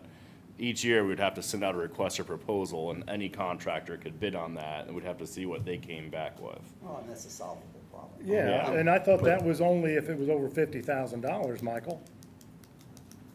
I can't speak to that. Okay. No, that is, the $50,000 mark, and what you're talking about is us hiring contractors working for us. Or purchasing equipment. So So what are you talking about? If we wanted to lease equipment, if we want to lease our equipment and let somebody use that other than the Conservancy District, we would have to do a request or proposal like that's why we had to do this one for the big barge, let somebody rent that out. We had to create the request or proposal, send that out, and then have people bid on that and come back with it. We couldn't just be like, all right, we're gonna charge $40,000 to rent that. We have to bid it out so it's fair and equitable to the public and any potential and that's, contractor. I think, like he said, that's fine. So in the resolution, it states that the LLCD would no longer use its funding to dredge dock access areas. And then the definitions were from that map there. Areas less than 60 feet from shoreline, less than 4 foot, nor boating channels. The boating channels to access the main body of the lake. So it says that future expenditures with LLCD dollars would be used for boating safety areas, which is the open lake, and it'll be assessed by project on a funding, project impact, and disposal site availability, with striving to focus on these large-scale projects. And then the last thing that it says in there is that we will issue permits for qualified dredging companies to come in and dredge dock access in boating areas. So if people needed to hire somebody to come in, we will authorize that, and we will have a permit for that to ensure that it is a capable company that's coming in to do them. Who qualifies the dredging companies? We would do a review. We'd have to look into the company. See who, Who's we? I would say management. Okay. It's not answered in here. No. management, I mean, there's only a handful in the state, and so if we have somebody that, just coming in with a tiny piece of equipment and doesn't do stuff that often, but most of them I can call, look at references, I can look at what they've done in the past, there's definitely ways Let's to talk about verify McCulloch. that. McCulloch was on contract to build us a small barge. We went as far as having a request for proposal and the money available to buy this small barge from Mr. McCulloch. Okay, Shannon, I think his first name, something What like year that. was that? How long ago? 2015, 15. 2014, 2015, okay? I mean, it went to the 11th hour and he pulled out. So, and this is one of the guys you're recommending to come to our lake and dredge. Well, on that, had been contacted. When we were talking about, the board was actively saying, half the board was like, we don't want to do this. Half the board said, we do want to Bless do you. this. And McCall said, I don't want to build this barge. And then half the board doesn't want it, and I get stuck with that barge. I mean, so that was essentially. And now I'm gonna tell you, that's not true. Okay, let's not relitigate the past. We have a budget discussion to get to. We need to move forward right now. Can I make a suggestion here? I too have problems with this, but I'm thinking because Deb needs to do her thing and we need to get the budget presented, why don't we table this? It's in effect already, just by We have virtue. postponed this, Okay. we have postponed it since May. Okay, well. And we had every member of this board had plenty of time to come back and go through the language and bring up these things, and it hasn't been done. I'm not sure how everybody else feels. I move to approve resolution 52202. I have a motion on the table. There's a motion. I'll second it. It's been moved and seconded to pass this resolution. Any further discussion? Yes, I have problems with this. I've read through it a number of times, and What would your change be? Do you have specific wording changes that you'd like to recommend? let's see. That the LLCD is going to handle this on a case-by-case basis. Can I give you a hypothetical situation here, and we discuss it. Let me start here. At our last meeting, I went through this, my little proposal, my little talk about how we are all in this together. The District 6 and District 7 act as the upstream trap for the lake. Right. Okay? And because of that, what it does is we are trapping that sediment that was otherwise destined for Districts 1, 2, 3, 4, and 5. It's coming. Okay? It's coming. It's It is hitting coming, us. yes, I know. And so the upshot of that is this isn't a District 6 and District 7 problem. It's a whole lake problem. We're all in this together. And so what I do is I'm preaching a kind of a unity. This isn't our dirt. This is everybody's dirt. We need to take care of it, okay? But I see built into this a kind of, there's a divisiveness that I'm sure nobody else sees other than me, but let me explain that with a little thought experiment, okay? Suppose we woke up tomorrow morning and found that the lake bottom had rearranged itself, so now there is a berm running from Reed Point south to the Long Causeway. I know hydrologically that can't happen, but let's just say that it happened, and let's say it's 100 feet wide and it's only 6 inches below the surface of the water. Okay, we now suddenly find ourselves in a position where the 60% of the population of the lake that lives west of there is cut off from the 40% that lives east of there. Well, isn't that common boatable area? Well, yeah, right now it is, but we're doing a hypothetical, we're doing a thought Okay. experiment here, okay? Let's get to the end of this. So All right. I think I So see now where you're going. now we're in a situation where there's a 60-40 split, okay? And by democratic rule, the 60% is going to win this. Are you going to come cut a channel through there? Well, 60% in principle could say no. They could say, you know, sorry that you're all cut off from the lake, you 40%. but we're not in the business anymore. Hope it doesn't cost you too much. See ya. Now, you're nice people, I don't expect you would do that. But But that's what this is suggesting to me. And that is so antithetical to this whole lake approach that is in my head. I think, Malcolm, I see what you're saying, but I don't think that would ever happen. Well, I don't either. And I don't But what think I'm the other thing- suggesting is and that I we are don't like already in a So- position where this is in effect. Since 2006, we have spent almost $1.8 million on access dredging. All over the lake. Yes. All over But- Icebox but- Cove, 2 sections in Well, Michael's district. But the biggest part of that dredging took place in District 6 and 7. Well, of course, because that's where the dirt is. Because where the that's dirt where the comes in. dirt is. And- Now, we have seen a presentation tonight Yep. that says we're starting to have issues all over the lake. Right. And we want to concentrate on I that absolutely basin. agree with I don't that. think you And need a those- resolution to There's- do But we that. don't need a Well, resolution to do that. We but- don't need to. Well, it's been moved and seconded. If you don't, But we're trying to move money and resources to focus on the big picture. What resources are you trying to move? Well, I mean, this is where I'm. We can't, I think we are at the point where unless we are prepared to pay significantly higher salaries, we can't afford to keep doing our own in-house dredging.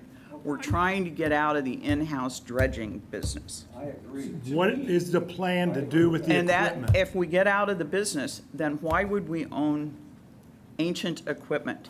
I just don't understand it. We will use it. And it isn't- If we're not in the business, why do we need it?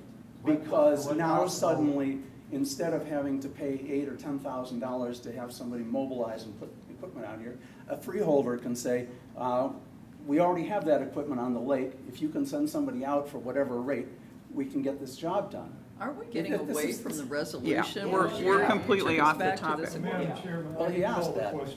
Mary Jane, Yes, I move to call the question. okay. Mike has something. Michael? He called the question. Okay. I would like, it's been moved and seconded that we approve this resolution. All those in favor signify by saying aye. Aye. Aye. Those opposed, same sign. Nay. Motion carries 5-2. Next item is next item on the agenda, please. We have, the next item on the agenda is the 2023 proposed budget discussion. Debbie. Debbie and committee. Debbie and the committee, yeah. I gotta pull this up again here.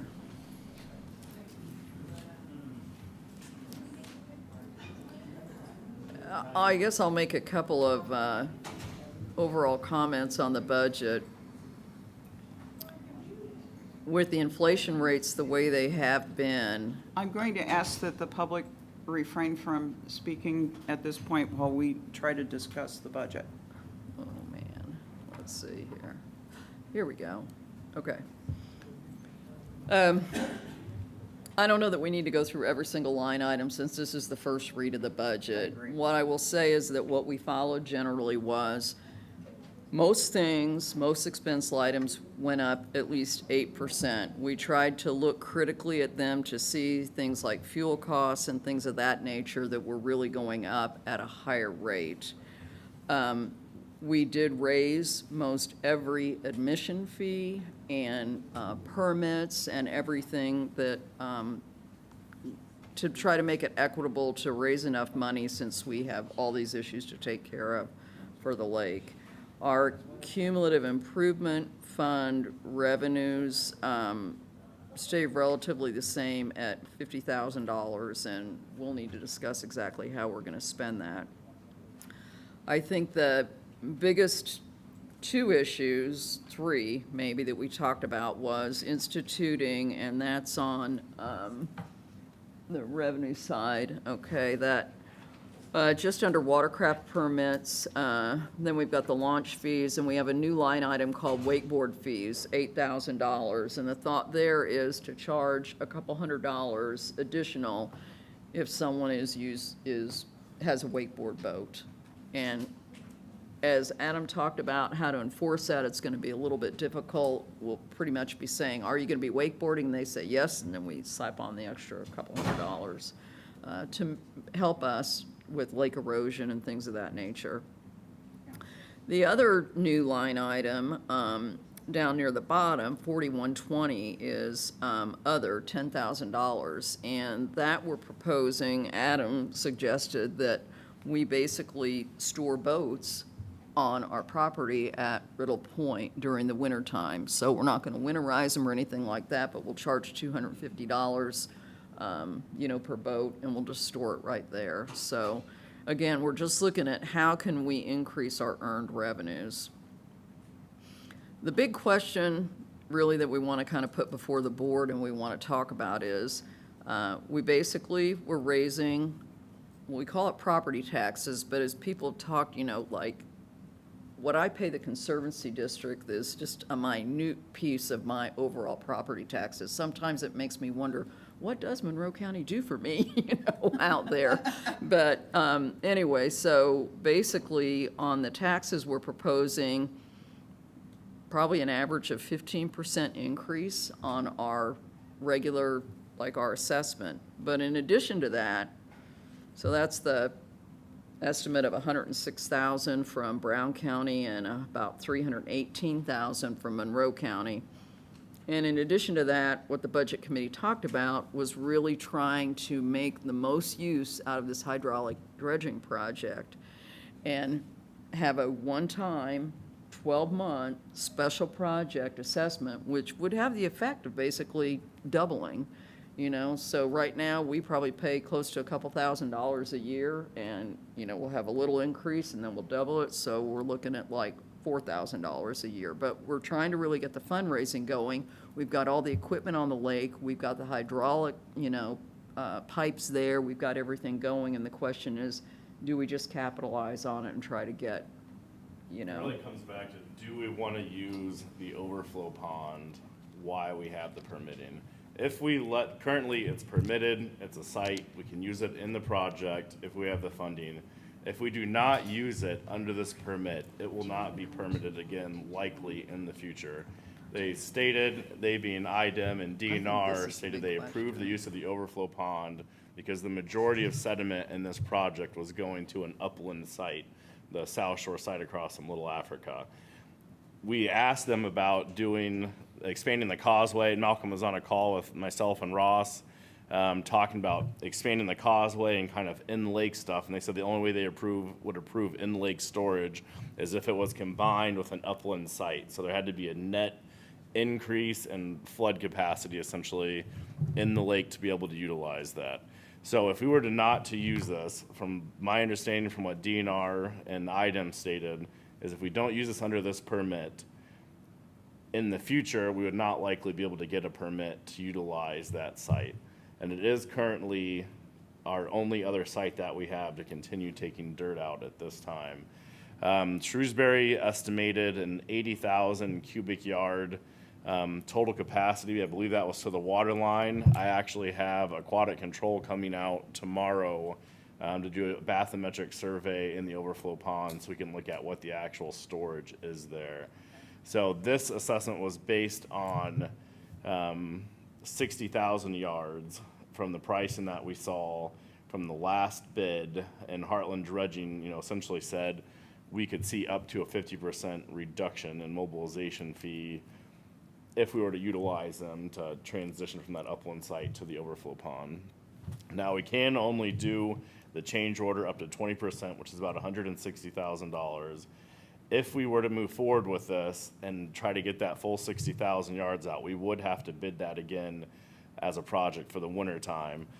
The good thing is we already have all of our bid materials created from the first time we did this, so it would just be a simple modification of, well, not even, it would still be going to those same two sites that were in there. So we'd have to rebid that out if we were going to same two sites, meaning the upland site and that overflow pond. That was in that original bid. So if we did the 60,000, we're looking at, $450,000, we would have to bid that out. And we can't do a portion of that overflow pond if we utilize it. So if we use the current project, we can't just go in and say put 20,000 yards in there and then stop, because we have to vegetate it within 12 months, or seed it within 12 months of utilizing that area.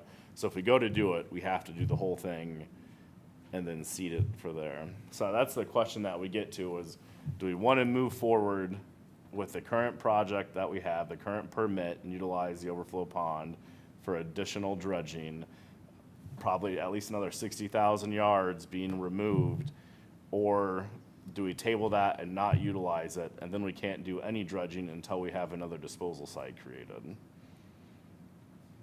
Once the overflow pond is full, it turns into a wetland, though we can't use it. That's a one and done. Correct. Correct, yeah. But the other one, we can dig out in the future. Absolutely, yeah, and that is the plan, and when we initially talked about the plan to build it, it was, fill it up, get rid of the sediment, and then use it again. Ideally, we can find people to come take it. Ultimately, if we can't get rid of enough, it comes back to that expense side of things. We can always pay people to come and clear that out. In the discussions with DNR and IDEM, they essentially said no in-delta storage would ever be approved. We can impede on it, but the biggest thing is the mitigation that you get into. An established wetland, they usually mitigate at a 3-to-1 ratio. So every acre that you destroy or impact, you have to create 3 acres or pay into what they call an in lieu fee, which is $80,000 per acre. So just the cost alone, if we were to impact the delta, 1 acre, which isn't much storage, we'd be looking at $250,000 just in mitigation. So that makes it not feasible. One of the other sites that we did look at when we were finding this site is on North Shore Drive at Possum Trot. There's a big field on the north side of the roadway there. And at the time, City of Bloomington said they didn't have an issue with us really using it, but Brown County said they had a water line that was running through there and they weren't exactly sure where it was. So I do want to go back, and I will go back and start talking with Brown County to see if they can't find that line, and potentially, even if we had to help fund, shifting that off to the side of the road, it'd be worthwhile to have another upland site close. There's not a whole lot of farm field in our watershed. That's the biggest issue that we have. And then current regulations, if we were to use an upland ravine and dam it off for storage, the protections are back into where if there's any creek bed, whether it's 6 inches deep, if there's a creek bed and banks, we have to mitigate per linear foot. So you get into major mitigation as well, utilizing upland ravines. So ideally, if we could get that other site developed and passed, we would have 2 sites next to the lake where we could constantly be getting rid of the sediment in one while we're utilizing the other, and then switch. And I think that's gonna be the most feasible method going forward. And again, it all comes back to the money. We can only dig as much as we can pay for, and then if we have to pay to get rid of sediment, there's the financing for that too. But I think the most feasible way would be to have the 2 upland sites right next to the lake, so we can constantly work on one or the other while we're getting rid of it. So I'll be moving forward with that. How long do we anticipate, after we fill the current sedimentation pond, how long before it will be ready that we can get rid of the soil so that we can reuse it? With the pump that we have in there to be able to pump off the surface water, I would say probably, it's never gonna be fully dry, but I would say within a year to 2, you'd be able to start moving the dirt, at least working with it to truck it out of there. So if you use it for a year, then you're probably looking at about 2 years to get rid of it, so. Yeah, It's correct. available about every 3 years, Yeah. plus or minus. And we ran some numbers, I ran some numbers too, actually talking with United Excavating about getting rid of dirt. And essentially what I came up with was on the order of $70,000 to $100,000 if we were to pay somebody to come in and truck all that out. All of it? Yeah. All of it? Or I believe is most of it, what we Like were looking at. 100,000? Yeah. Well, I like the idea of being able to reuse that site because we Mhm. spent so damn much money making it. Yeah. How big's property owned by the city of Bloomington? The other property is, I think it's close to 10 acres. It's similar, so we could do a similar sized basin. You think it's 7? I measured it once, yeah. And that's about what we have impacted right now on ours. So it would be a comparable, I think, capacity depending on where the bedrock is, how deep we can go. But We'd have to spend $500,000 to get it ready. we would have to develop that. I mean, it all comes back to money, but So we need yeah, money. yeah. I'd be interested in the board's thoughts on this special benefits tax for a year and trying to take advantage of getting as much out as we can. Malcolm? I think that's a good idea. Steve? Oh, yeah, I think this is, go for it. You've been saying that all along. Why? Yes, I have. Special I've been benefits saying tax. that because grab the And I'm opportunity. against filling in the overflow pond, which I've always been against that. It's like somebody coming in and filling in your cove. That's not right. We shouldn't fill in somebody's cove. I am happy that, I talked to Adam the other day, and I said, I'm happy that you found that North Shore site. Let's go for it. Let's go for the North Shore site. I mean, that's, if it's City of Bloomington property, it's almost, well, we own the property of the upland site, but this would be CBU property. I'm okay, if you need help finding that water line, I'll help you find the water line, but I'm all in on that. But that North Shore site, to use it again, it would require preparing the site, like building another big basin. But Yeah, we I would mean, have it'd be to. $500,000, so. We would would not have be to in a build big Fund hurry, that. though. We would not be in a big hurry until this site is full. And we still have 2 other sites. Well, this site is gonna be full Yeah, in like the next Well, few months. in the next few It'll be, months. this one will be full this year. And for the hydraulic dredging, we currently, the only sites that we have are the upland site, the basin in the farm field, and the overflow pond. So those are the only 2 sites that we So, can I mean, utilize for really hydraulic. putting this in the budget right now means using the overflow pond. Yes. Can we take a comment from, any, Kevin? Just a quick question. If we were to get our, 100,000 or 120,000 in the bathtub and then 60, how much of the east end is gonna be done? Do we have an estimate of what that's gonna be? like, would we go further Like toward? zone 4, zone 5? Like what we would actually get to. Yeah, what's our, based on what's happened so far? I mean, I think on the yardage estimates that we've seen, we'll likely get all of zone 1 and half to a little bit more of zone 2. And then north of that, though, the shallow areas really get smaller. So there's not as much of a large area that's, say, less than a foot. I mean, so I would, it's hard to give an exact, but I think we'd be able to get substantially further north in that bay because we wouldn't be taking out, zone 1 is essentially all about less than a foot deep between, 1 and 1.5 feet. And so as you move north, you have more that's in that 5-foot range. So you'd be hugging that Lotus maintenance line more. So I think you'd get pretty far. So we could get that, go that far north? I think we'll be able to I get think pretty we far. maybe Do you need to- have the graphic, I was gonna say the same thing. so we could see? Of the zone map, I don't, Yeah. I don't have the zone Well, map, that but I might can be put information this that you need to guy. come back to us bring that with, other too. map back up so we So can, just to be clear, we're not talking about districts, we're talking about the zones that Correct. were established for the dredging. for the dredging, yeah. Yes. So on this map,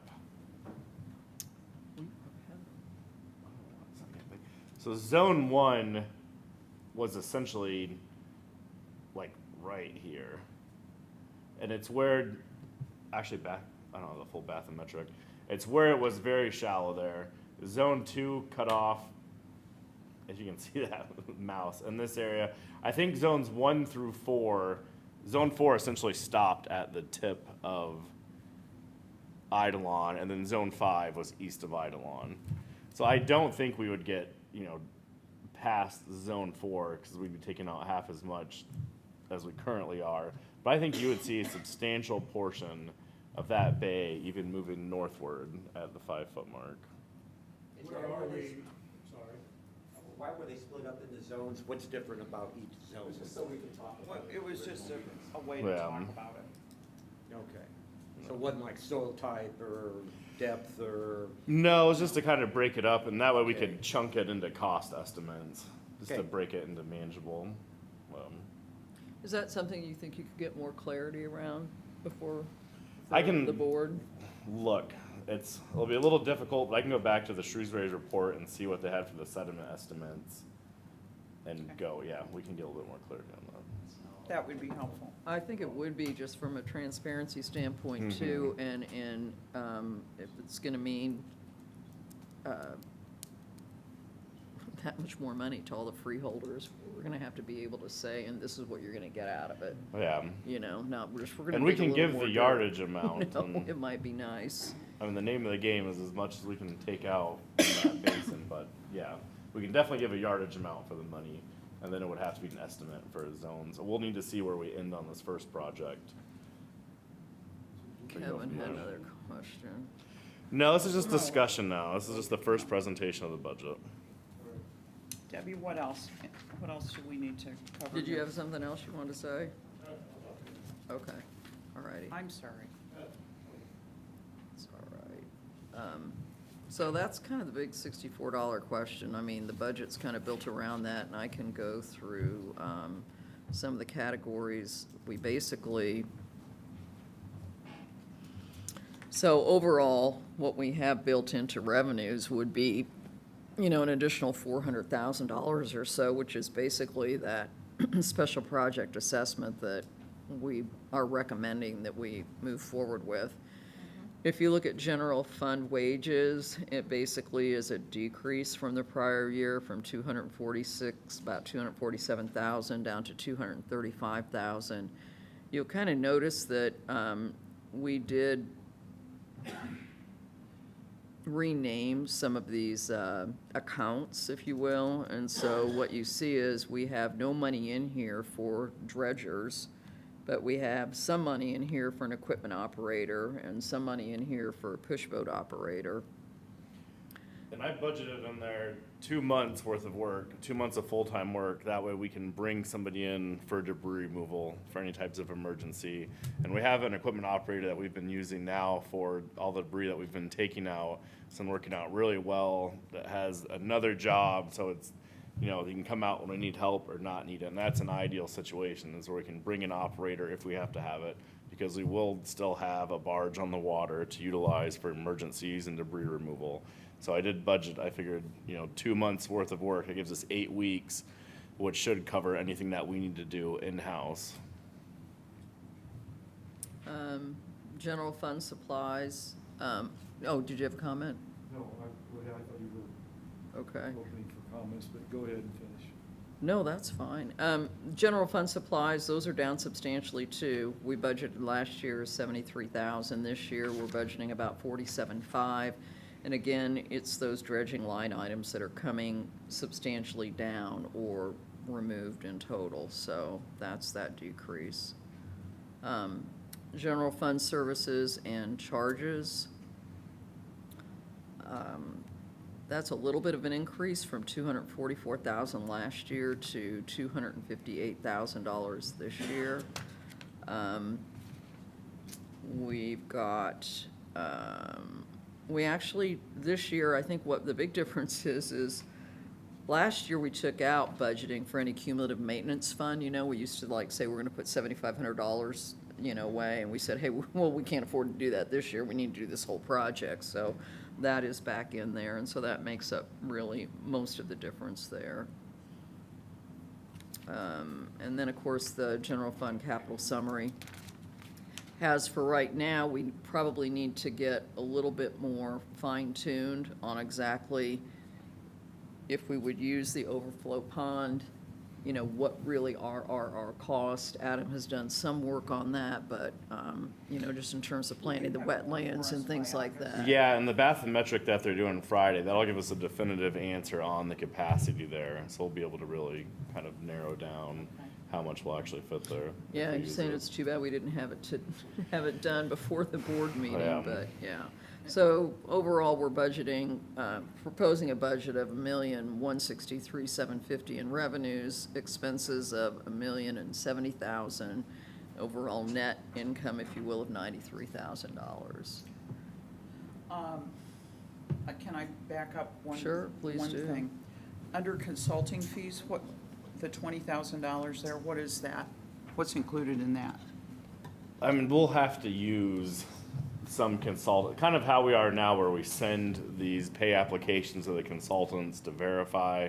If we are doing dredging work, we will need to have that on board as well. Okay. So like currently now, the first pay application that we got from Heartland Dredging, they actually provide the data, the original bathymetric surveys, and then the bathymetric from the barge radar, and that's how they're saying how much yards they've taken out. So we send those to the engineers to actually be able to So, verify that. yes, so we have to have that. I'm asking So, for that, but so I here's. feel it's important. It is important, and here's another, I'd like a small addition to this. As we talked in the capital campaign task meeting, we think we're gonna need some help from a consultant to get the fundraising effort off the ground. So I don't know, we don't know what we don't know, but could we put 10? Yeah, we could bump that up to 30,000 And I mean, do we think? does that seem fair, Steve? Are we gonna wait till next year to potentially bring on a consultant to help do like the Well, feasibility study? Or that's do a we good wanna do question. that this year And just be over budget? We need to do that as soon as possible. Okay, well, I think it's appropriate to also include it in the 2023. That 'Cause doesn't we may need preclude us more help. from finding something.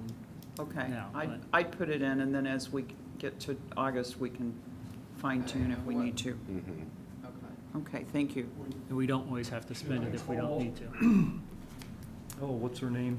You know Megan, what? should I call her? Megan, And ask her to give me an estimate of what, yes, I- Oh, okay. are you talking to somebody else? No. we're one else would talking to respond Megan me. Neese from the Community Foundation. Oh, okay, and I I'll did talk to find, her. Okay, in my great, thank stuff, you. I found my presentation on the session that we Ah, all okay. went to, that, with Angela on everything we Yeah, need to Angela do. wouldn't respond to my email. Okay, Oh, I'll email her. No. No, I'm it's done. okay. Megan's taking care of it. Okay, all right. all right, anything else, Debbie? I don't think so, I mean, All right, you guys think we're on the right track here? I would encourage everybody to study the budget and come to the August meeting with any questions or concerns, because that will be the last opportunity to make changes to the '23 budget. Given the lateness of the hour, I am going to say that under new business, we're going to skip it and simply say that our next meeting will be here on August 25th at 6 o'clock. And I need a motion to adjourn this meeting. Second. It's been moved and seconded. All in favor? Aye. Aye. Thank you, everybody. Thank you.